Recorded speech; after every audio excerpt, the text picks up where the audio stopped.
अब तक आपने इस सीरीज की बाकी 2 फिल्मों को नहीं देखा है तो उन फिल्मों का लिंक आपको नीचे डिस्क्रिप्शन में मिल जाएगा। तो इस वीडियो को देखने से पहले बाकी दोनों फिल्मों की एक्सप्लेनेशन वीडियो जरूर देखें। इस बार फिर से फ्रैंक एक मिशन पे जाता है, लेकिन इस बार फ्रैंक इस मिशन पे अपना बदला पूरा करने के लिए गया है, क्योंकि इस काम को पहले उसका दोस्त करने वाला था जिसे इन लोगों ने मार दिया है। इसीलिए फ्रैंक इस मिशन पे निकला है ताकि वो अपने दोस्त का बदला ले सके। कहानी की शुरुआत होती है और हमारे सामने समंदर का दृश्य आता है और यहाँ पे हम एक बड़े से जहाज को देखते हैं और इस जहाज के ऊपर अभी बहुत सारे कंटेनर्स हैं। तभी हम कुछ लोगों को देखते हैं जो कि एक कंटेनर के अंदर जाते हैं और उसके अंदर रखे हुए एक जार को खोल देते हैं और वो देखते हैं कि इस जार के अंदर कुछ टॉक्सिक केमिकल्स हैं। तभी हम इस जहाज के कप्तान को देखते हैं, जिसे पता लग जाता है कि किसी कंटेनर में कोई गड़बड़ी हुई है, लेकिन इस कप्तान को टॉक्सिक केमिकल्स के बारे में पता है। इसलिए वो अपने कुछ आदमियों को भेजता है ताकि वो नीचे जा करके देख सके, लेकिन वो उन्हें पहले ही आगाह कर देता है कि वो मास्क पहन ले। और जैसे ये लोग मास्क पहनने के बाद कंटेनर के अंदर जाते हैं, ये लोग देखते हैं कि जिन लोगों ने उस जार को खोला था उनकी बहुत ही दर्दनाक मृत्यु हुई है। इसीलिए कप्तान कहता है कि इनकी लाशों को अभी इस समंदर के अंदर फेंक दो, और ये लोग ऐसा ही करते हैं। तभी हम मालकम नाम के एक लड़के को देखते हैं जिसकी गाड़ी को अभी कुछ पुलिस वालों ने रोक रखा है और मालकम के गाड़ी के अंदर एक लड़की भी बैठी है। तभी पुलिस वाले मालकम को गाड़ी से बाहर आने के लिए कहते हैं, लेकिन इस बात को सुनने के बाद मालकम अपनी गाड़ी लेकर के भाग जाता है और सारे पुलिस वाले मालकम का पीछा करने लगते हैं। तभी हम देखते हैं फ्रैंक और तारकोनी को, और ये दोनों अभी मछलियाँ पकड़ रहे होते हैं। तभी तारकोनी को फोन आता है और उसे ये बात पता लगती है कि एक लड़का पूरे शहर में एक गाड़ी लेकर के भाग रहा है और पूरे शहर की पुलिस अभी उसके पीछे लगी है। फिर इस बात को सुनते ही तारकोनी कहता है कि मैं आ रहा हूँ। और अब हम देखते हैं फ्रांस के इन्वायरमेंटल एजेंसी मिनिस्टर को, जिनका नाम है लियोनीद तिमोलेंको। और वो जैसे ही अपने ऑफिस में दाखिल होते हैं, उन्हें अपने टेबल पे एक लिफाफा पड़ा हुआ मिलता है और जब वो उस लिफाफे को खोलते हैं तब उसके अंदर उन्हें एक फोन मिलता है और फोन के बाहर निकालते ही ये फोन बजने लगता है। और जब मिनिस्टर इस फोन को उठाते हैं तभी हम जॉनसन नाम के एक आदमी को देखते हैं। तब वो मिनिस्टर को कहता है कि थोड़े दिनों पहले आपने एक जहाज को यहाँ आने की अनुमति नहीं दी थी।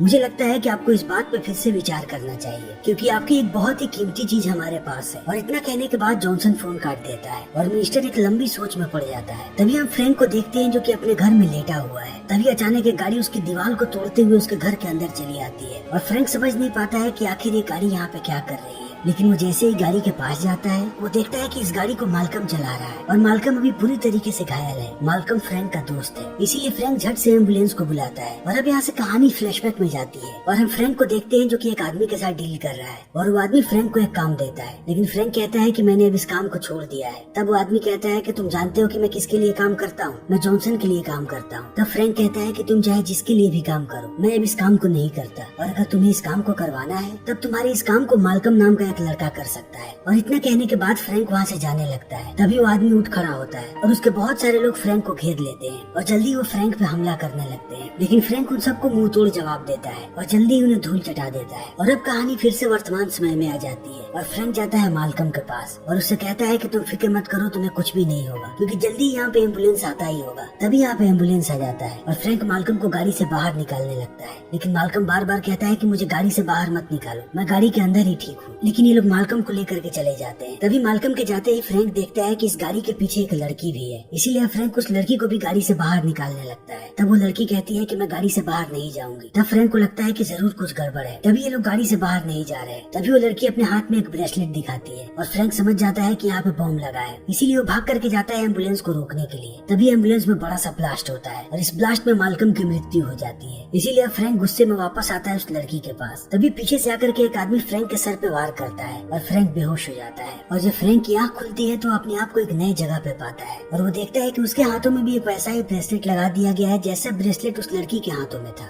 और अब फ्रैंक इन सारी बातों को सोच ही रहा होता है। तभी इस कमरे में जॉनसन आता है अपने कुछ आदमियों के साथ और कहता है कि मेरे पास तुम्हारे लिए एक काम था, लेकिन उस समय तुमने उसे करने से मना कर दिया, लेकिन फिर भी वो काम मैंने उस आदमी को दे दिया जिसका नाम तुमने बताया था, लेकिन वो आदमी तुम्हारे इतना काबिल नहीं था, इसीलिए उसे अपनी जान से हाथ धोना पड़ा। इसीलिए मैं चाहता हूँ कि इस काम को अब तुम करो। लेकिन इस बात को सुनने के बाद फ्रैंक कहता है कि मैंने इस काम को छोड़ दिया है और कहता है कि इस बार मैं ये रिस्क नहीं ले सकता। और इतना कहने के बाद वो अपने उसी आदमी को गोली मार देता है जिसने मालकम को यह काम दिया था। और अपने आदमी को मारने के बाद जॉनसन फ्रैंक पे बंदूक तान देता है और कहता है कि अब इस काम को तो तुम ही करोगे, और अगर तुम इस काम को नहीं करोगे तब तुम मेरे किसी काम के नहीं, और मैं तुम्हें यहीं पे ढेर कर दूंगा। तब फ्रैंक कहता है कि ठीक है, मैं इस काम को करूंगा, लेकिन मैं इस काम को अपनी गाड़ी में करूंगा। और जॉनसन भी मान जाता है और फ्रैंक यहाँ से निकलने लगता है। लेकिन फ्रैंक जैसे ही अपनी गाड़ी खोलता है, वो अंदर उसी लड़की को पाता है जो लड़की मालकम मालकम के गाड़ी के अंदर थी। इसलिए फ्रैंक कहता है कि मैं अपने काम को अकेला करता हूँ और ये लड़की होगी तो मैं नहीं जाऊंगा। तब जॉनसन अपनी बंदूक निकालता है और कहता है तब मैं इस लड़की को गोली मार देता हूँ। और इस चीज को देखने के बाद फ्रैंक कहता है कि ठीक है, इसे मत मारो, ये मेरे साथ जा सकती है। और जॉनसन भी मान जाता है और फ्रैंक यहाँ से निकलने लगता है। तब जॉनसन उसे कहता है कि चालाकी करने की कोशिश मत करना, क्योंकि अगर तुम इस गाड़ी से जरा सी भी दूरी पे गए तब तुम्हारे हाथ का ये ब्रेसलेट फट जाएगा। और इतना कहने के बाद जॉनसन फ्रैंक को यहाँ पे एक मोबाइल देता है और कहता है कि इस मोबाइल से सिर्फ तुम मुझसे बात कर सकते हो और जैसे जैसे तुम आगे बढ़ोगे वैसे वैसे मैं तुम्हें रास्ता बताता रहूंगा कि तुम्हें कहाँ पे जाना है। और इन बातों को सुनने के बाद फ्रैंक यहाँ से निकल जाता है और थोड़ी दूर जाने के बाद वो इस लड़की से बात करने की कोशिश करता है, लेकिन ये लड़की फ्रैंक को कुछ भी नहीं बताती। तभी हम तारकोनी को देखते हैं जो कि फ्रैंक के घर पे आ चुका है और उसे वहाँ पे वो गाड़ी मिल जाती है, इसीलिए वो उस गाड़ी को लेकर के चला जाता है। और अब फ्रैंक को कॉल आता है जॉनसन का और जॉनसन फ्रैंक को बताता है कि उसे बुदापेस्ट जाना है और फ्रैंक भी निकल पड़ता है। तभी वो लड़की फ्रैंक से बात करती है, लेकिन यहाँ पे वो सिर्फ फ्रैंक को अपना नाम बताती है कि उसका नाम है वैलेंटीना। इसी बीच हम फिर से मिनिस्टर को देखते हैं जिसके पास कुछ लोग आते हैं उससे साइन करवाने के लिए और कहते हैं कि हम बस आपके साइन का इंतजार कर रहे हैं क्योंकि हमारा जहाज अभी भी समंदर के अंदर फंसा हुआ है। और मिनिस्टर उस फाइल को देखने लगता है। तब मिनिस्टर कहता है कि तुमने सिर्फ एक जहाज के बारे में पिछली बार कहा था, लेकिन इसमें तो 8 जहाजें लिखी हुई हैं। और वो लोग कहते हैं कि हाँ, कुल 8 जहाजें हैं। तब मिनिस्टर कहता है कि मुझे सोचने के लिए थोड़ा और समय चाहिए। तब वो लोग कहते हैं कि हम और इंतजार नहीं कर सकते। तब मिनिस्टर कहता है कि मुझे बस 24 घंटे का वक्त चाहिए और ये लोग मान जाते हैं। तभी हम फ्रैंक को देखते हैं जो कि तारकोनी को कॉल करता है और उसे पूरी बात बताता है कि वो बुदापेस्ट जा रहा है और उसके हाथ में एक ब्रेसलेट लगा है, इसीलिए वो गाड़ी से ज्यादा दूर भी नहीं जा सकता। और तारकोनी इन सारी बातों को समझ जाता है, इसीलिए वो पूछता है कि बुदापेस्ट में तुम कहाँ जा रहे हो। तब फ्रैंक कहता है कि ये बात मुझे पता नहीं, मैं जैसे जैसे आगे बढ़ूंगा वैसे वैसे मुझे लोकेशन बताया जाएगा। तब तारकोनी कहता है कि आखिर तुम लेकर के क्या जा रहे हो। तब फ्रैंक बताता है कि आगे एक लड़की बैठी है, उसके साथ साथ डिक्की में 2 बड़े बड़े बैग्स हैं। तब तारकोनी पूछता है कि तुम्हें उन लोगों के बारे में क्या पता है और फ्रैंक कहता है कि मुझे उन लोगों के बारे में कुछ भी नहीं पता। तब तारकोनी कहता है कि आगे जैसे तुम्हें कुछ पता चले वैसे फिर से मुझे कॉल करना। और अब फ्रैंक कॉल करता है जॉनसन को और पूछता है कि उसे बुदापेस्ट में कहाँ आना है। तब जॉनसन उसे अपना लोकेशन बताता है और फ्रैंक आगे बढ़ने लगता है, लेकिन इसी बीच फ्रैंक एक दुकान पर रुकता है और वो फिर से तारकोनी को कॉल करता है और लोकेशन बता देता है। और तारकोनी कहता है कि हम जल्दी ही अपनी टीम को वहाँ पे भेजेंगे। और अब फिर से फ्रैंक आगे बढ़ने लगता है, लेकिन अब वैलेंटीना फ्रैंक से बातें करने लगती है और बातें करते करते वो फ्रैंक के करीब आने लगती है। और फ्रैंक समझ नहीं पाता है कि आखिर वैलेंटीना क्या कर रही है, इसलिए फ्रैंक अपनी गाड़ी को रोकने के बाद डिक्की को चेक करने लगता है कि आखिर उन बैग्स में क्या है। लेकिन फ्रैंक देखता है कि ये दोनों के दोनों बैग खाली हैं और इसके अंदर सिर्फ एक किताब है, इसीलिए फ्रैंक अब गुस्सा हो जाता है और उस लड़की से कहता है कि इसका मतलब ये है कि मुझे तुम्हें पहुंचाना है। और वो लड़की कहती है कि हाँ। और इतना कहने के बाद वो गाड़ी से चाबी निकाल लेती है और वो चाबी से खेलने लगती है, इसीलिए फ्रैंक अब उससे चाबी छीनने लगता है। लेकिन वैलेंटीना फ्रैंक के करीब आने लगती है, इसीलिए फ्रैंक भी उसके करीब जाने लगता है ताकि वो चाबी को छीन सके। और जल्दी ही फ्रैंक चाबी छीन लेता है। लेकिन अब वैलेंटीना फ्रैंक को पूरी बात बताने लगती है कि उसके पिता का नाम है लियोनीद, यानी कि वो मिनिस्टर वैलेंटीना के पिता है। और थोड़े दिन पहले वैलेंटीना अपनी छुट्टियां मना रही थी, लेकिन जब वो एक पब के अंदर थी तभी कुछ लोगों ने उसे बेहोश कर दिया और बेहोश करने के बाद उसे लेकर के चले गए। और जैसे ही वैलेंटीना की आंख खुली उसने अपने आप को एक गाड़ी में पाया, वो भी मालकम के साथ। इसीलिए वो मालकम को बार बार कहने लगी कि उसे अपने पिता से बात करनी है, लेकिन मालकम कहने लगा कि ये नियमों के खिलाफ है। लेकिन थोड़े समय के बाद वैलेंटीना ने मालकम को मना लिया और वैलेंटीना ने अपने पिता को कॉल किया, लेकिन ये बात उन्हें पता लग गई, इसीलिए वो मालकम को मारने के लिए उसके पीछे लग गए और वहाँ पे लगातार गोलियां चलाने लगे। और जल्दी ही मालकम को गोली लग गई और मैं मालकम से पूछने लगी कि अब हम कहाँ जा रहे हैं। तब मालकम ने कहा कि अब हमें बस एक ही आदमी बचा सकता है और वो है मेरा दोस्त फ्रैंक, इसीलिए वो गाड़ी लेकर के पहुंचा तुम्हारे पास। और अब फ्रैंक सारी बातों को समझ जाता है, इसीलिए वो एक बार फिर से गाड़ी चलाने लगता है। तभी फ्रैंक को जॉनसन का कॉल आता है और जॉनसन कहता है कि तुम्हारी गाड़ी बहुत देर से रुकी हुई थी। तब फ्रैंक कहता है कि हाँ, गाड़ी में कुछ खराबी आ गई थी। तब जॉनसन फ्रैंक को एक नया एड्रेस बताता है और कहता है कि अब तुम्हें इस एड्रेस पे आना है और फ्रैंक निकल पड़ता है। तभी हम तारकोनी को देखते हैं जिसे ये सारी बातें पता चल चुकी है, इसीलिए वो पहुंचता है मिनिस्टर के पास और वो मिनिस्टर से बातें करने लगता है, क्योंकि तारकोनी को बस इतनी बात पता है कि वैलेंटीना उसकी बेटी है, इसीलिए मिनिस्टर तारकोनी को पूरी बात बताता है। तभी जॉनसन कॉल करता है मिनिस्टर को और तारकोनी कहता है कि आप बात करो, तब तक हम उसका लोकेशन ट्रैक कर रहे हैं। और मिनिस्टर उससे बात करने लगता है और जॉनसन कहता है कि क्या तुमने पेपर साइन कर दिए। और मिनिस्टर कहता है कि हाँ, मैं साइन कर दूंगा, लेकिन पहले मुझे अपनी बेटी से बात करनी है। तब जॉनसन कहता है कि ठीक है, थोड़ी देर के बाद मैं तुम्हें अपनी बेटी से बात कराऊंगा। और इतना कहने के बाद जॉनसन फोन काट देता है। तभी तारकोनी कॉल करता है फ्रैंक को और कहता है कि अभी मैं मिनिस्टर के पास हूँ और जॉनसन मिनिस्टर को ब्लैकमेल कर रहा है ताकि वो कुछ जहाजों को शहर के अंदर ले आ सके, लेकिन हमने उसके लोकेशन को ट्रेस कर लिया है इसीलिए हम जल्दी उसके पास पहुंच जाएंगे, लेकिन अब तुम्हें कैसे भी उस लड़की की जान बचानी है कि उस लड़की को कुछ भी ना हो। और फ्रैंक कहता है कि हाँ, मैं ऐसा कुछ भी नहीं होने दूंगा। और फ्रैंक तारकोनी से बातें कर ही रहा होता है, तभी वो अपने सामने बहुत सारी गाड़ियों को देखता है और उसे पता लगता है कि ये जॉनसन के लोग हैं और हम यहाँ पे जॉनसन को भी देखते हैं। और अब जॉनसन फ्रैंक को कहता है कि उस लड़की को गाड़ी से बाहर भेजो। तभी फ्रैंक वेलेंटीना को कहता है कि बाहर जाओ, और वेलेंटीना कहती है कि मैं बाहर नहीं जाऊंगी, मुझे डर लग रहा है। तब फ्रैंक कहता है कि वो लोग तुम्हें नहीं मारेंगे, क्योंकि अगर तुम मर गए तो उनका सारा खेल खराब हो जाएगा। तब वेलेंटीना कहती है कि अगर उन लोगों ने तुम्हें मार दिया तो। तब फ्रैंक कहता है कि मेरी फिक्र मत करो और तुम जाओ। और वेलेंटीना जाने लगती है, और जैसे ही वेलेंटीना जॉनसन के पास पहुंचती है, वो उसके हाथ का ब्रेसलेट खोल देता है और वो वेलेंटीना से बातें करने लगता है। लेकिन अभी वेलेंटीना बहुत ही ज्यादा गुस्से में है, इसलिए वो फ्रैंक के चेहरे के ऊपर थूक देती है, जिससे फ्रैंक बहुत ही गुस्सा हो जाता है और वो वेलेंटीना को लेकर के चला जाता है और जाते समय अपने आदमियों को कहता है कि फ्रैंक को मार दो। इसीलिए अब सारे लोग फ्रैंक पे गोली चलाने लगते हैं और फ्रैंक देखता है कि अगर वो यहाँ पे रहा तब वो लोग उसे जल्दी ही मार देंगे। इसीलिए फ्रैंक अपनी गाड़ी को स्टार्ट करता है और पुल को तोड़ता हुआ नीचे नदी में गिर जाता है, लेकिन फिर भी ये सारे लोग उस पर गोली चलाते रहते हैं। तभी जॉनसन अपने आदमियों से कहता है कि उसे अपनी गाड़ी से बहुत प्यार है, इसीलिए उसे अपनी गाड़ी में ही मरने दो, जल्दी ही दम घुटने से उसकी मौत हो जाएगी। और अगर वो गाड़ी से दूर भागा तब भी बम फटने से उसकी मौत हो जाएगी। और इस बात को सुनने के बाद उसके लोग यहाँ से चले जाते हैं। और अब हम गाड़ी के अंदर फ्रैंक को देखते हैं और गाड़ी नदी के अंदर डूबती जा रही है। इसीलिए फ्रैंक कॉल करता है तारकोनी को और उसे पूरी बात बताता है कि जॉनसन वेलेंटीना को लेकर के जा चुका है। तब तारकोनी कहता है कि तुम उसकी फिक्र मत करो, हम जॉनसन के फोन को ट्रैक कर रहे हैं और हम जल्दी उसके पास पहुंच जाएंगे। तब फ्रैंक कहता है कि मुझे मदद चाहिए क्योंकि मेरी गाड़ी अभी एक नदी के अंदर डूब रही है। तब तारकोनी कहता है कि मुझे अपने एग्जैक्ट लोकेशन बताओ और फ्रैंक उसे लोकेशन बता देता है। और इस बात को सुनते ही तारकोनी बहुत सारे लोगों के साथ पहुंचता है उस पुल पे। तभी वो देखता है कि फ्रैंक अपने गाड़ी के ऊपर बैठा है और उसके गाड़ी को एक ट्रैक्टर बाहर निकाल रही है। और इस चीज को देखने के बाद तारकोनी और पुलिस वाले हंस रहे होते हैं। तभी हम जॉनसन को देखते हैं जो कि वेलेंटीना को लेकर के एक ट्रेन में बैठा हुआ है और जल्दी ही जॉनसन के लोग पूरे ट्रेन को खाली करवा देते हैं और ये लोग ट्रेन से आगे बढ़ने लगते हैं। फिर जॉनसन कॉल करता है मिनिस्टर को और मिनिस्टर से उसकी बेटी को बात करवाता है और बात करवाने के बाद वो मिनिस्टर को कहता है कि मेरे आदमी बाहर ही बैठे हैं, इसलिए अभी के अभी बाहर जाओ और साइन कर दो,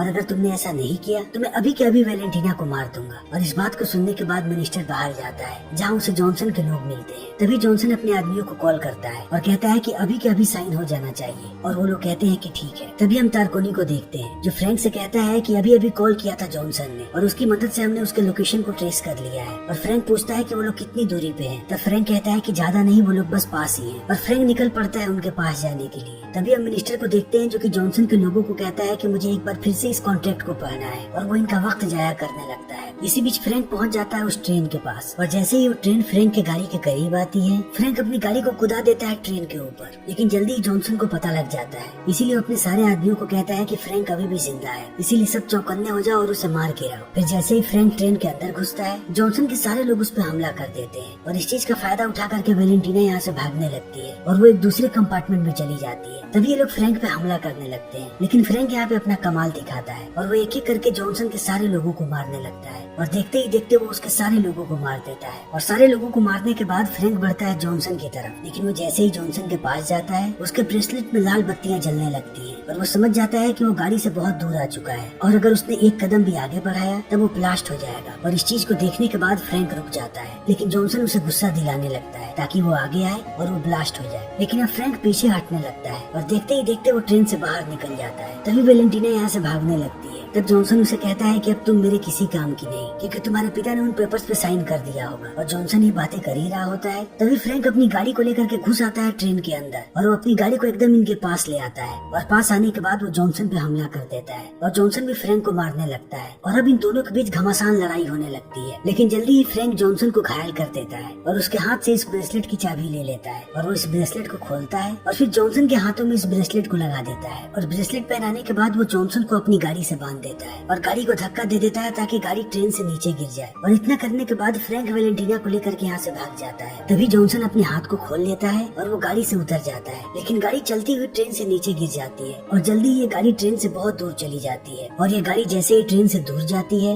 वैसे ही ये ब्रेसलेट ब्लास्ट होता है और जॉनसन की मृत्यु हो जाती है। तभी हम जॉनसन के लोगों को देखते हैं, वो भी मिनिस्टर के पास, और मिनिस्टर ने इस पेपर पे साइन कर दिया है। तभी तारकोनी कॉल करता है मिनिस्टर को और कहता है कि तुम्हारी बेटी अब महफूज है और जॉनसन भी मारा जा चुका है। और इस बात को सुनते ही मिनिस्टर खुश हो जाता है और उसने जिन पेपर्स पे साइन किया था उसे फाड़ देता है। तब ये लोग कहते हैं कि तुम्हें पता नहीं कि तुम कितनी बड़ी गलती कर रहे हो। तब मिनिस्टर कहता है कि गलती मैं नहीं, गलती तुम लोग कर रहे हो, और अब तुम लोग देखो मैं तुम्हारी क्या हालत करता हूँ। और इतना कहने के बाद मिनिस्टर यहाँ से चला जाता है। तभी हमारे सामने फिर से समंदर का दृश्य आता है और हम उस जहाज को समंदर के बीचों बीच देखते हैं। और अब जल्दी इस जहाज को पुलिस वाले अपने कब्जे में ले लेते हैं। तभी हम फिर से फ्रैंक और तारकोनी को देखते हैं जो एक बार फिर से मछलियाँ पकड़ने के लिए बाहर निकल पड़े हैं और मछलियाँ पकड़ते हुए दोनों बातें कर रहे होते हैं और इनकी बातें चली रही होती है। तभी हम यहाँ पे वैलेंटीना को भी देखते हैं और वैलेंटीना इन दोनों से कहती है कि आज हमें बाहर लंच पे चलना चाहिए। और उसी के साथ ये फिल्म यहीं पे खत्म हो जाती है। लेकिन दोस्तों, ट्रांसपोर्टर की कहानी को हम ऐसे ही जारी रखेंगे क्योंकि इस सीरीज में एक और फिल्म है जिसको हम जल्दी ही अपने चैनल पे एक्सप्लेन करेंगे। तो अगर आपको हमारी ये वीडियो पसंद आई हो तो इसे लाइक करें, शेयर करें और चैनल को सब्सक्राइब करें। Thank you.